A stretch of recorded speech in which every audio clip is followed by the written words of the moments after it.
Om Swastiastu. Selamat pagi anak-anak. Sekarang kita lanjutkan bab 2, yaitu Kedaulatan Negara Kesatuan Republik Indonesia. Pada semester 1, nah ini biasanya ada 3 bab.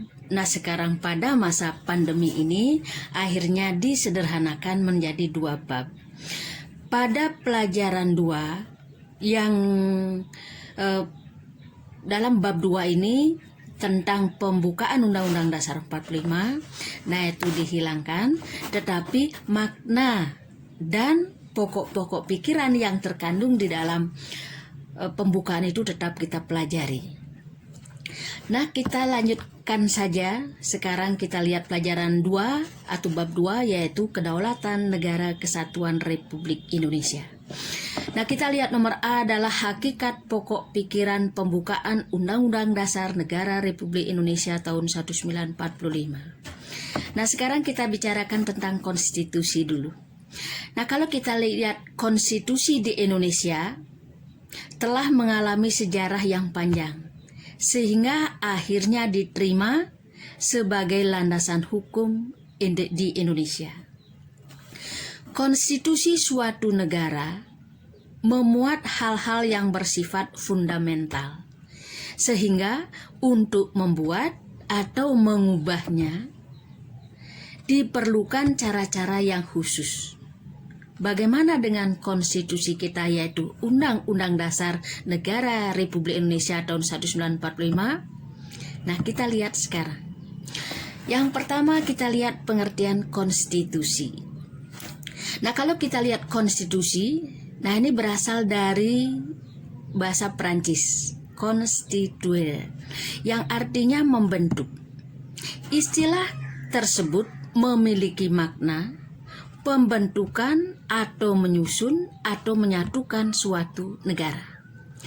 Konstitusi juga diartikan sebagai suatu pola hidup berkelompok dalam organisasi negara dan diperlukan dalam organisasi apapun sebagai suatu pola hidup berkelompok dalam organisasi negara.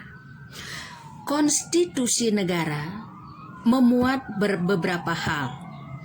Nomor A kita lihat hal yang dianggap fundamental dalam berorganisasi. Nomor B adalah hal yang dianggap penting dalam kehidupan berkelompok. Nomor C, hal yang dicita-citakan negara. Kemudian, nah itu ada 3 yang termuat dalam konstitusi suatu negara.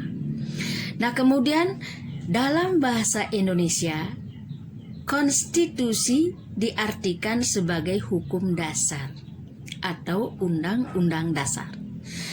Istilah hukum dasar tersebut menggambarkan keseluruhan sistem ketatanegaraan suatu negara. Konstitusi juga mengandung pengertian, yaitu pengertian secara sempit dan pengertian secara luas. Nah kita lihat pertama sekarang adalah pengertian secara sempit adalah keseluruhan peraturan negara yang bersifat tertulis. Pengertian secara luas adalah keseluruhan peraturan negara, baik tertulis maupun tidak tertulis. Konstitusi atau hukum dasar yang tertulis, contohnya Undang-Undang Dasar Negara Republik Indonesia tahun 1945. Konstitusi atau hukum dasar yang tidak tertulis disebut dengan konvensi. Nah itu anak-anak pengertian tentang konstitusi. Nah kita lanjutkan yang kedua adalah fungsi dan kedudukan konstitusi. Nah kalau kita lihat dalam kehidupan negara, konstitusi mempunyai kedudukan dan fungsi sebagai berikut. Yang pertama adalah dokumen nasional. Sebagai dokumen nasional, konstitusi mengandung perjanjian luhur yang berisi kesepakatan tentang politik, hukum, pendidikan, kebudayaan, ekonomi, kesejahteraan, dan aspek fundamental yang menjadi tujuan negara. Yang kedua adalah piagam kelahiran baru. Sebagai piagam kelahiran baru, konstitusi merupakan bukti adanya pengakuan masyarakat internasional termasuk untuk menjadi anggota PBB. Yang ketiga adalah sumber hukum tertinggi. Sebagai sumber hukum tertinggi, konstitusi mengatur maksud dan tujuan terbentuknya negara dengan sistem administrasinya. Pengaturan dilakukan melalui adanya kepastian hukum yang terkandung dalam pasal-pasal konstitusi tersebut. Yang keempat adalah identitas nasional. Sebagai identitas nasional dan lambang persatuan, konstitusi menjadi sarana untuk memperlihatkan berbagai nilai dan norma suatu bangsa, misalnya simbol demokrasi, keadilan, kemerdekaan, dan negara hukum dijadikan sandaran untuk mencapai tujuan nasional. Yang kelima adalah alat pembatasan kekuasaan. Sebagai alat untuk membatasi kekuasaan serta mengendalikan perkembangan dan sistem politik. Kemudian selanjutnya, pelindung HAM dan kebebasan warga negara.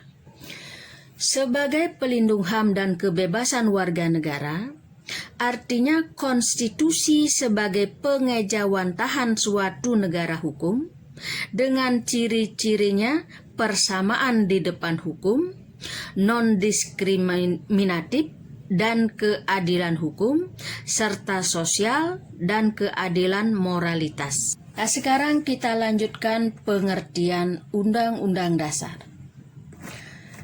Undang-Undang Dasar adalah hukum dasar tertulis dari suatu negara yang memuat tugas-tugas pokok dari badan pemerintahan atau lembaga negara serta menentukan cara kerja dari badan-badan tersebut. Nah, sekarang kita lanjutkan fungsi Undang-Undang Dasar. Fungsi Undang-Undang Dasar adalah sebagai berikut. Yang nomor 1, kita lihat Undang-Undang Dasar bersifat mengikat lembaga-lembaga negara, lembaga masyarakat, serta mengikat setiap warga negara.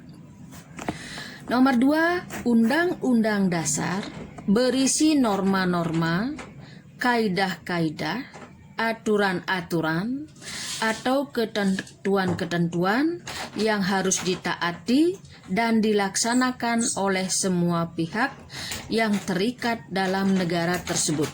Nomor 2, Undang-Undang Dasar berisi norma-norma, kaidah-kaidah, aturan-aturan atau ketentuan-ketentuan yang harus ditaati dan dilaksanakan oleh semua pihak yang terikat dalam negara tersebut. Yang ketiga, Undang-Undang Dasar berfungsi sebagai sumber hukum bagi produk-produk hukum yang ada di bawahnya. Nomor 4, Undang-Undang Dasar sebagai hukum yang tertinggi mempunyai fungsi sebagai alat kontrol dan sebagai barometer terhadap seluruh norma hukum yang ada di bawahnya. Yang kelima adalah isi, makna dari pokok pikiran yang terkandung dalam pembukaan Undang-Undang Dasar Negara Republik Indonesia tahun 1945. Yang pertama kita lihat isi dulu. Isi pembukaan Undang-Undang Dasar 45 itu adalah yang pertama pembukaan terdiri dari 4 alinea. Juga mempunyai pokok-pokok pikiran. Yang kedua adalah batang tubuh terdiri dari 16 bab, 77 pasal, tambah 4 pasal aturan peralihan, 2 ayat aturan tambahan. Batang tubuh Undang-Undang Dasar Negara Republik Indonesia tahun 1945 yang dipertegas dalam penjelasan Undang-Undang Dasar Negara Republik Indonesia mengatur tentang sistem pemerintahan negara. Di antaranya, nomor 1, Indonesia adalah negara yang berdasar atas hukum. Itu pasal 1.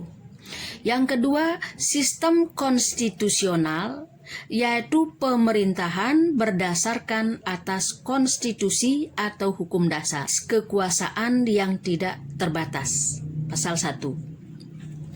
Nomor 3, Presiden ialah penyelenggara pemerintahan negara tertinggi. Pasal 4. Nomor 4, Presiden dibantu oleh menteri-menteri negara yang diangkat dan diberhentikan oleh Presiden. Pasal 7. Pasal 17. Nomor 5, kekuasaan kepala negara tidak tak terbatas.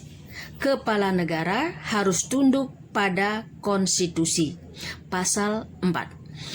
Nomor selanjutnya, DPR tidak dapat dibubarkan oleh Presiden. Pasal 7.